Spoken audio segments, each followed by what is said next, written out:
सज्जनों मित्रों बेलियो सत श्री अकाल आदाब सलाम। ख्याल टीवी वालों अज दे पंजाबी मुशायरे दा मुड़ बंदे हैं। इब्तदाई गल मुढ़ली गल अफजल साहर होरां ने की, वही साड़ी सब दी दिल दी आवाज़ जिस फील दे नाल उन्होंने गल की। उम्मीद है साडा अज दा मुशायरा भी बड़ा कामयाब हो गया। थोड़ी जी गल इब्तदा शायरी तो पहले मैं करना चाह रहा सी कि दुनिया भर की तारीख गवाह है कि ज़मीनी हदबंदियों की तकसीम कदे कामयाब नहीं हुई। 1906 विच बंगाल की वंड जिहड़ी हुई सी, उस तकसीम ने बंगाली जुबान की एकता नूं कोई चैलेंज नहीं दिता सी, ते ना ही जर्मनी विच लैंदे चढ़दे दी वंड ने उत्थे दी जुबान दे इरतका ते कोई मनफी असर पाया। पर साडी पंजाबी नाल तरो जिहड़ा होया कि वंड दे नाल ही रस्म खत लिपि दी सूरत विच जुबान दे भी दो टोटे हो गए, जमीन दे होए धरती दे होए, साड़ी जुबान दे भी दो टोटे हो गए। ते वेले दे नाल नाल चढ़दे लैंदे पंजाब च पैन वाली विथ जिहड़ी है दून सवाई हुंदी गई, वधदी गई। उधर चढ़दे पंजाब विच हिंदी और संस्कृत दे लफ्जाली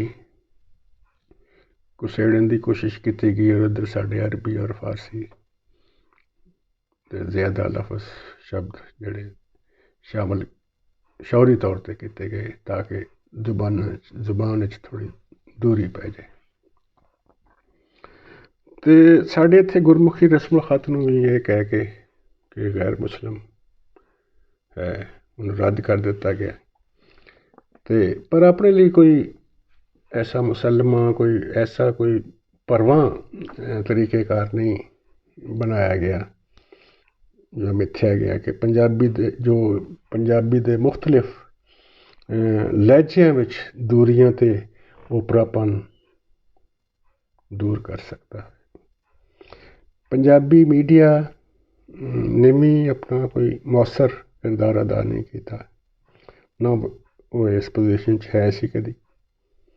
तो मयारी लहजा जिहड़ा है पंजाबी का एक स्टैंडर्ड लहजे की तश्कील का मामला तो एक पासे, वड्डी बदकिस्मती की गल ये हुई कि साढ़े हाँ तो इमला का जिहड़ा मामले सन अजे ताईं उस तरह मुतनाज़े चले आ रहे हैं। अजे मामलिਆਂ ने पंजाबी जुबान नूं जिहड़ा सब तो वड्डा नुकसान पहुँचाया वो ये कि उन्हें अपने पढ़न वालियां नूं बल्कि पढ़न वालियां दे भरोसे नूं ख़त्म कर दिता, महरूम कर दिता उन्हें अपना पढ़न वाले दे भरोसे तो पंजाबी लफ्ज़ां। और इस सारे मंजरनामे में जिहड़ा सवाल सब तो ज़्यादा उगड़ के सामने आया वो कि पंजाबी जुबान इस जदीद दौर विच, इस सोशल मीडिया के दौर विच, सैटेलाइट वार विच अपनी बका लई किहड़ा वर्ताव वरतेगी। ये बहुत बड़ा सवाल साढ़े सारे पंजाबियों के सामने है। तो साढ़े अज दे जिहड़े पंजाबी लेखक ने पारख ने वो चढ़ते लैंदे दोवां पासियां विच जुबान दे जिहड़े अंग या पक्ष ते गूढ़ी तवज्जो देने की जरूरत महसूस कर रहे हैं वो है कि दोवां पासियां दी लिपि रस्म खत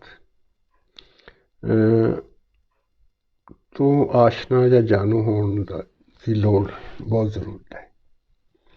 असीं सुन तो सकते हाँ, समझ तो सकते हाँ, लेकिन पढ़ नहीं सकते।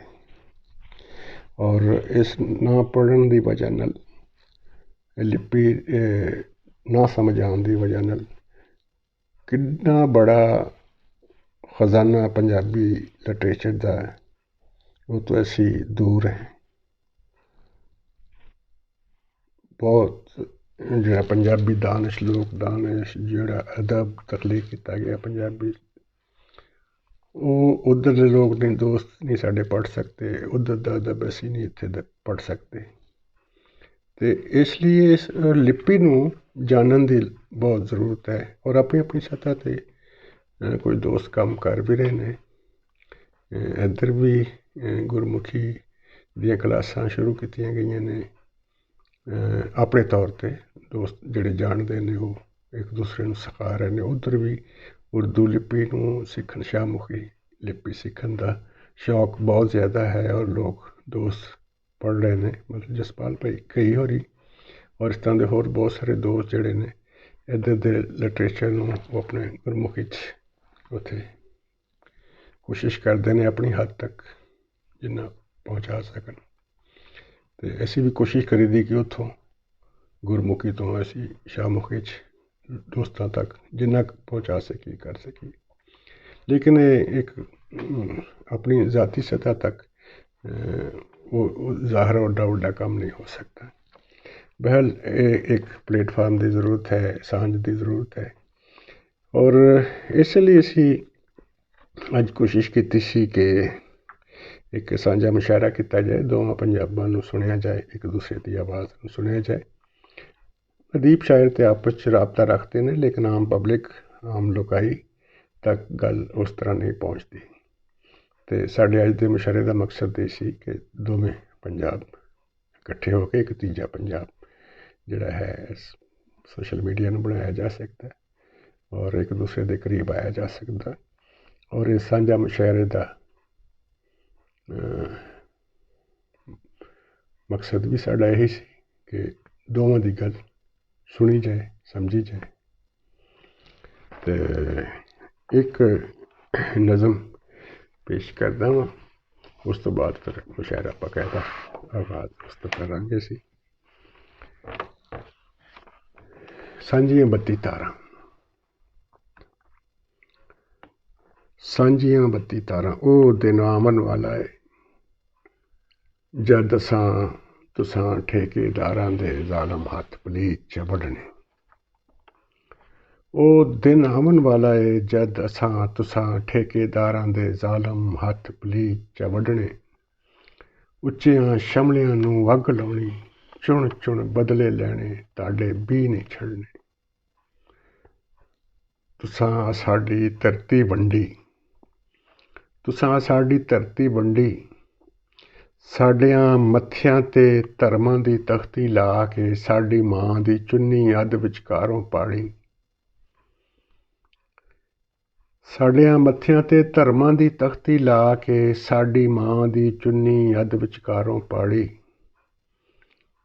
साडे पैरीं बेड़ियां पा के खुश हुंदे हो, सानू एक मुठ होण दिओ, फिर वेखणा किस तरह खिल्लियां पैंदियां, किस तरह वजदी ताड़ी।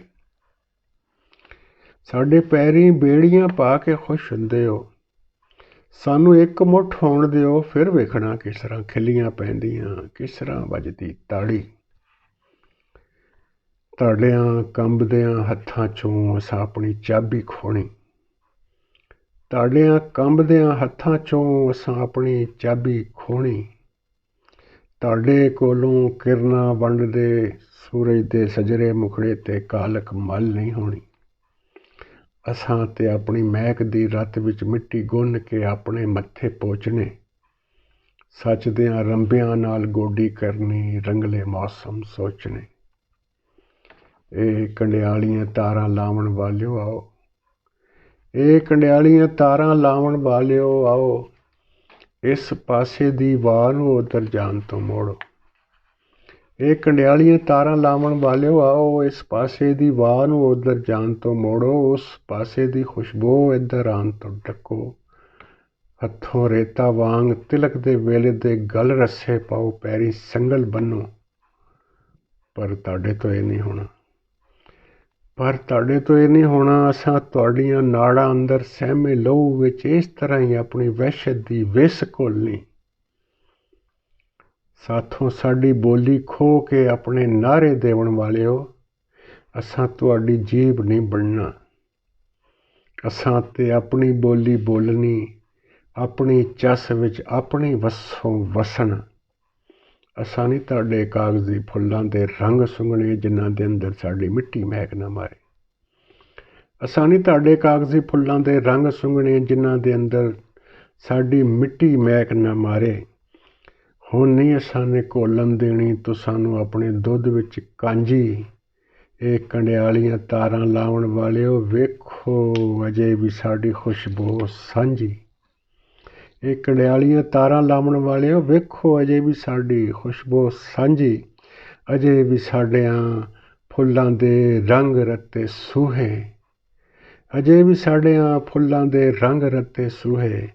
ਅਜੇ ਵੀ ਸਾਡੀਆਂ ਅੱਖੀਆਂ ਦੇ ਵਿੱਚ ਬਲਨ ਮਸ਼ਾਲਾਂ, ਅਜੇ ਵੀ ਸਾਡਿਆਂ ਦਿਲਾਂ ਦੇ ਸੱਬੇ ਖੁੱਲ੍ਹੇ ਬੂਹੇ। ਬਹੁਤ ਸ਼ੁਕਰੀਆ। ਮੁਸ਼ਾਇਰਾ ਸੁਣਦੇ हैं। ਲਾਈਕ ਕਰੋ, ਸ਼ੇਅਰ ਕਰੋ, ਇਹਦੇ ਲਿੰਕ ਦੋਸਤਾਂ ਨੂੰ ਭੇਜੋ ਤਾਂ ਕਿ ਸਾਡੀ ਸਭਨਾਂ ਦੀ ਆਵਾਜ਼ ਜਿਹੜੀ ਹੈ ਜ਼ਿਆਦਾ ਲੋਕਾਂ ਤੱਕ ਪਹੁੰਚ ਸਕੇ, ਪੰਜਾਬੀ ਪਿਆਰਿਆਂ ਤੱਕ ਪਹੁੰਚ ਸਕੇ। बहुत शुक्रिया। सलामत रहो।